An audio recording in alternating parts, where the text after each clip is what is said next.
ആരെയും പറയണമെന്ന് വിചാരിച്ച പക്ഷേ ഞാൻ എൻ്റെ പെട്ടെന്ന് പ്രിയോക്കുപ്പാടായിട്ട് പറയാൻ പറ്റിയില്ല.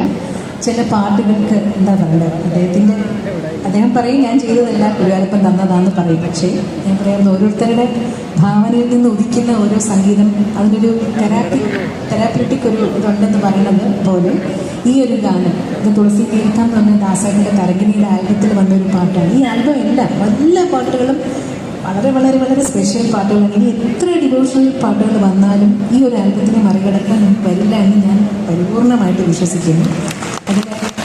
ഇതിനെക്കുറിച്ച് പറയുമ്പോൾ ഞാൻ ഈ തെറാപ്യൂട്ടിക് എന്ന് പറയാനുള്ള റീസൺ തന്നെ എൻ്റെ അമ്മയ്ക്ക് ആദ്യമായിട്ടൊരു ഹാർട്ടിന് അസുഖം വന്ന് ഹോസ്പിറ്റലിൽ കിടക്കുമ്പോൾ ഡോക്ടർ ട്രീറ്റ്മെൻറ്റൊക്കെ നടക്കുന്ന സമയത്ത് എന്നെ പറഞ്ഞ് കുറച്ച് വലിയ ഒരാഴ്ചയൊക്കെ ഹോസ്പിറ്റലൈസ്ഡ് ആകേണ്ടി വരും എന്ന് പറഞ്ഞിരുന്ന സമയത്ത് അമ്മയ്ക്ക് ഈ ഒരു ആൽബം ഞങ്ങൾ ഐപോഡിലിട്ട് കൊടുത്തിരുന്നു. ത്രൂ ഔട്ട് ഈ ഒരു ആൽബം കേട്ടുകൊണ്ടാണ് ഇരുന്നത്. പറഞ്ഞ വിശ്വസിക്കാൻ 2 ദിവസത്തിനുള്ളിൽ ആളെ ഡിസ്ചാർജായി വീട്ടിൽ വന്നു.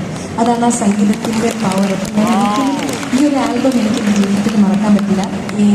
പ്രത്യേകിച്ച് ഈ ഒരു പാട്ടിനോടുള്ള അമിതമായ സ്നേഹം കൊണ്ട് തന്നെ ഞാൻ പെർമിഷൻ എടുത്ത് ദാസേട്ടൻ പാടിയത് എനിക്ക് പാടണമെന്നുള്ള ആഗ്രഹം കൊണ്ട് ഞാനൊരു വേർഷൻ പാടിയത്. അപ്പോൾ PhDക്ക് ഈ ഒരു സമയത്ത് എൻ്റെ ഒരു പ്രണാമം പറയുകയാണ്.